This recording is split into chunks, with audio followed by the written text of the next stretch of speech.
y vamos a leer una porción bíblica para reflexión de nuestras vidas.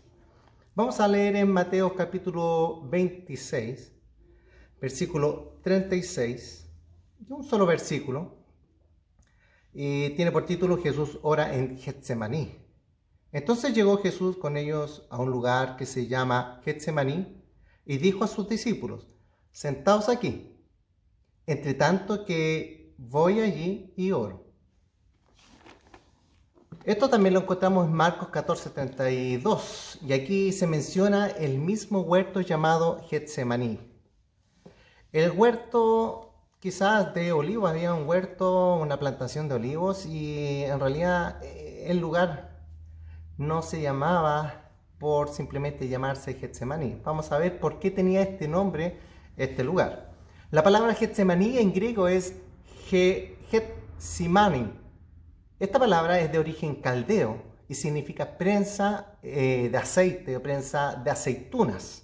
Esta palabra fue adoptada como nombre para un huerto que estaba cerca de Jerusalén. En Getsemaní no era más que, un Getsemaní no era más que una piedra con un peso que sobrepasaba los 130 kilos, 150, 200 kilos. Y esta se usaba como prensa, es una piedra pero de prensa, para extraer el aceite de los olivos que usualmente se encontraba en un huerto o cerca de uno.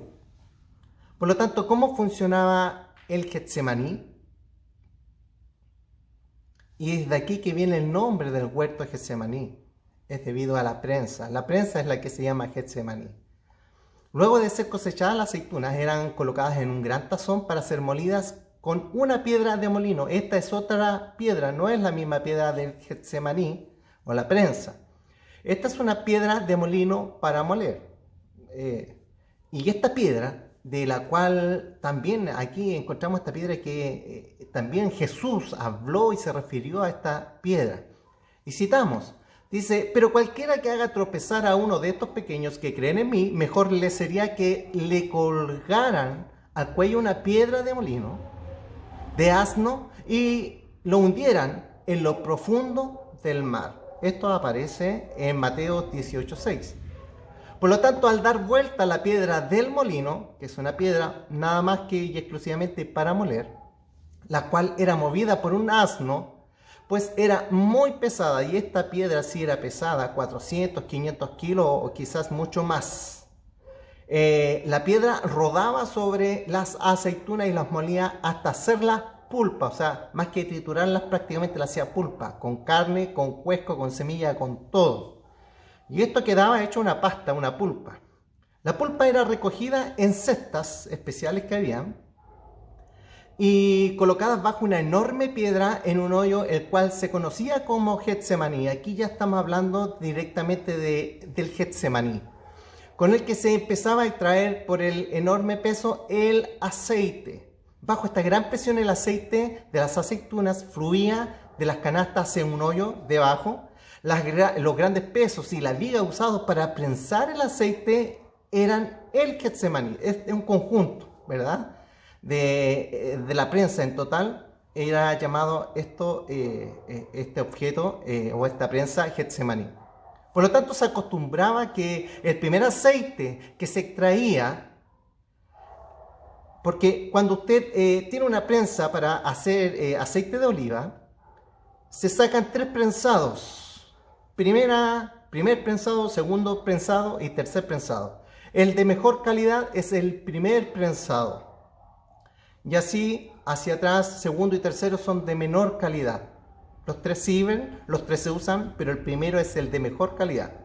Por lo tanto, se acostumbraba que el primer aceite que se extraía era usado para ungir y dedicar a los reyes, sacerdotes y profetas. Por lo tanto, en los evangelios, tanto Mateo como Lucas dan testimonio del sufrimiento, el estado de ánimo, la agonía y el enorme peso que debió llevar el Mesías Jesús por causa del pecado de la humanidad, el cual fue molido y aplastado hasta que brotó inclusive de él sangre, por la cual fuimos ungidos y escogidos por esta gran presión, por esta extracción que se le hizo a él debido al pecado, nosotros fuimos ungidos con el aceite de Jesucristo. Y fuimos escogidos para ser un reino de sacerdotes del eterno Dios, tal como lo hacía un Getsemaní. Y Jesús se llevó a Pedro y a los hijos de Zebedeo y comenzó a sentirse afligido y angustiado y les dijo: es tal la aflicción que me invade que me siento morir. Imagínense usted la presión y la aflicción que tenía Cristo. Quédense aquí y manténganse despiertos conmigo. Los cuales ellos durmieron, mas a Jesús le brotaron como gotas de sangre de su sudor, de su aflicción. Mateo 26:37. Y en Lucas 22:44 encontramos: y estando en agonía se puso a orar con más fervor. Es lo que el cristiano, es lo que Jesús nos enseña, que los seguidores de Cristo, en los momentos de problemas, en el momento de pandemia, en el momento de agonía, en el momento de sufrimiento, es cuando debemos orar con más fervor, porque así lo hizo el Maestro, así lo hizo Él, así lo hacemos nosotros. Y estando en agonía, dice la palabra de Dios, se puso a orar con más fervor y su sudor eran como gotas de sangre que caían a tierra. Toda la presión estaba produciendo del mejor aceite que pueda haber. Y este aceite lo produjo Cristo. Y es el mismo aceite que tú y yo tenemos que producir ante las adversidades, ante lo oprobio, ante las dificultades, ante enfermedades, pandemia, lo que sea. Nosotros estamos llamados a recibir mal y dar lo mejor. Parece extraño esto, pero así fue con Jesús. Jesús recibió mal, lo molieron a palos. Su cara era irreconocible porque venía desfigurado por los azotes, por los golpes, por las bofetadas. Y en cambio, Él recibió todo esto y en cambio Él entregó vida eterna. Por lo tanto, sus gotas eran de sangre que caían como de sangre que caían a la tierra. Lucas 22:44. Ahora podemos entender mucho mejor las palabras del profeta. En Isaías cuando dijo: mas él fue molido, así como la pulpa que antes fue aceituna, así más él fue molido por nuestras transgresiones, aplastado por nuestras iniquidades. El peso de nuestra paz cayó sobre él.